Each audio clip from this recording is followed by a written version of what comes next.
જ્યાં એક તરફ કેતન ઇનામદાર જેવા ધારાસભ્યોએ સંકલન સમિતિની બેઠકનો બહિષ્કાર કર્યો હતો, ત્યાં સંકલન સમિતિની બેઠકમાં હાજર રહેલા ડભોઈના ધારાસભ્ય શૈલેષ મહેતા ઉર્ફે સોટ્ટા અને વાઘોડિયાના ધારાસભ્ય ધર્મેન્દ્રસિંહ વાઘેલાએ બેઠકમાં હાજર રહી હકારાત્મક પ્રતિસાદ આપ્યો છે.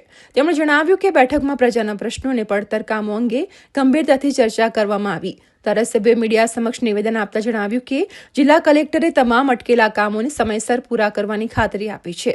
તેમણે સ્પષ્ટતા કરી હતી કે કલેક્ટર સાથે અમારે કોઈ વ્યક્તિગત નારાજગી નથી, માત્ર વહીવટી કામોમાં થતા વિલંબ સામે અમારો વિરોધ હતો.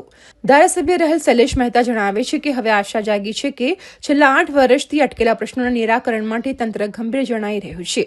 જ્યારે વાઘોડિયાના ધારાસભ્ય ધર્મેન્દ્રસિંહ વાઘેલાએ પણ સંતોષ વ્યક્ત કરતા કહ્યું કે કલેક્ટરે તેમના વિસ્તારના તમામ પેન્ડિંગ કામોને શાંતિપૂર્વક સાંભળ્યા છે. તેમણે ખાતરી આપી છે કે ટૂંક સમયમાં જ આ તમામ પ્રશ્નોનો ઉકેલ આવશે. ત્યારે આ બેઠક બાદ વડોદરા જિલ્લાના વિકાસના કામોને વેગ મળે તેવી શક્યતા છે. ધારાસભ્યો અને કલેક્ટર વચ્ચેના સંવાદથી વહીવટી મડાગાંઠ ઉકેલાતી જણાય છે. સંકલનમાં કલેક્ટરના અધ્યક્ષસ્થાને થતી હોય છે.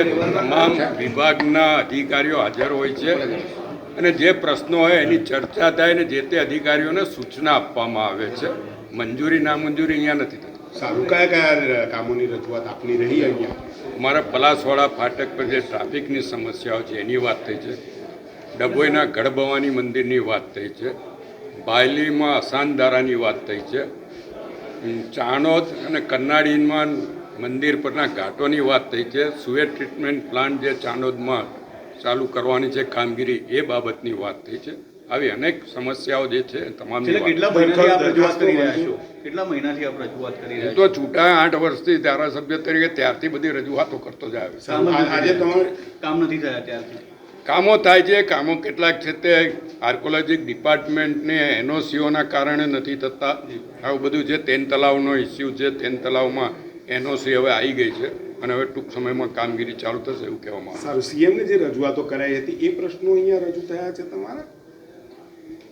જે સંકલનની બાબતો તે સીએમને પણ કીધી છે ને અહીંયા પણ આપી છે. શું સહયોગ શું રહ્યો અધિકારીઓએ તમારી સાથે? અધિકારીઓનો સહયોગ અત્યારે તો સારો દેખાઈ રહ્યો છે.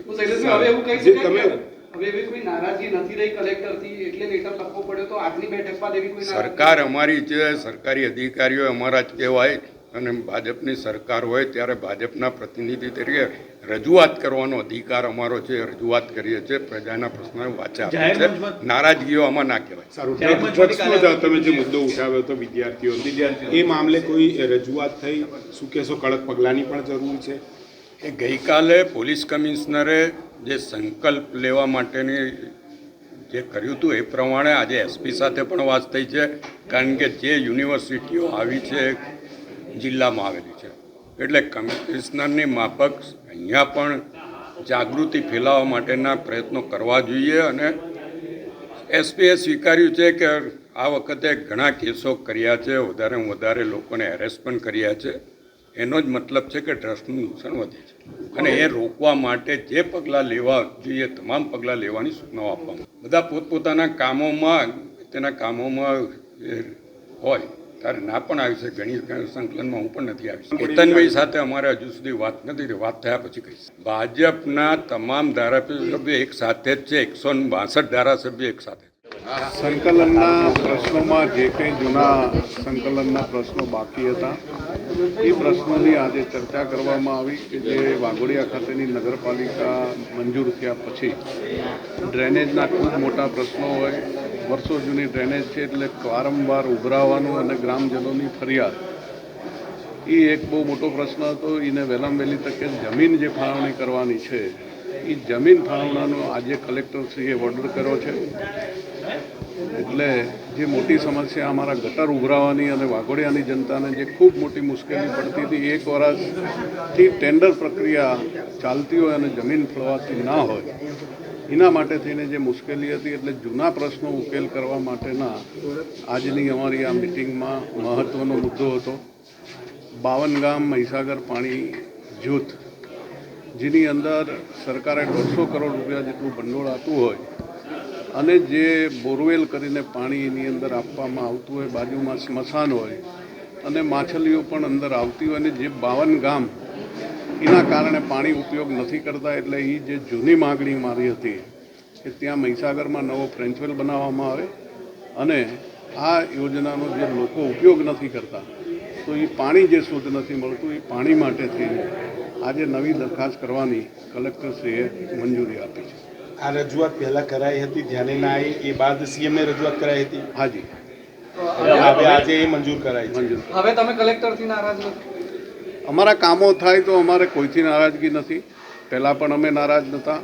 અમારા પ્રશ્નોનું લોકો સુધી અમારે જવાબ આપવાનો હોય છે. એટલે લોકોની વારંવાર રજૂઆતો હોય તેમ છતાં પ્રશ્ન ના પતતો હોય ત્યારે અમારે અધિકારીશ્રીને રજૂઆત કરવી પડતી હોય છે અને એના કારણે નારાજગી ઊભી થતી હોય છે. એવી કોઈ નારાજગી હોતી નથી, કારણ કે અમારે કામો વિસ્તારમાં જવાબ આપવાનો. તો હવે એવું કહી શકાય કે 5 ધારાસભ્યોના પ્રશ્નોના ઉકેલ આવી ગયા છે. તમે 2 હાજર હતા, બાકીના 3 ગેરહાજર હતા. બાકીના 3 ગેરહાજર હતા. એમના કોઈક કારણ વ્યક્તિગત કામોના હિસાબે એ લોકો હાજર ના પણ રહી શક્યા હોય, એટલે એમના પ્રશ્નોની ચર્ચા થઈ નથી. અમે બંને હાજર હતા. અમારા બંનેના પ્રશ્નોની ચર્ચા થઈ છે અને એનો સંતોષકારક જવાબ આપવામાં આવ્યો છે. બીજો એક સવાલ, ગઈકાલે શૈલેષભાઈ મહેતા આપના સાથી ધારાસભ્યોએ કીધું હતું કે જે કોલેજો છે તેમાં ડ્રગ્સ મળે છે અને બહારના જે વિદ્યાર્થીઓ આવે છે તેને કારણે ડ્રગ્સનું દૂષણ વધ્યું છે. ખાસ કરીને વાઘોડિયાનું પણ નામ લીધું હતું. તો આપના વિસ્તારમાં એવી કોઈ ધ્યાન છે? મારા ધ્યાન ઉપર નથી અને એ વાત ખરેખર સાચી હોય તો બહુ ગંભીર બાબત છે ને એની ઉપર કડકમાં કડક કાર્યવાહી કરવી જોઈએ. Thank you.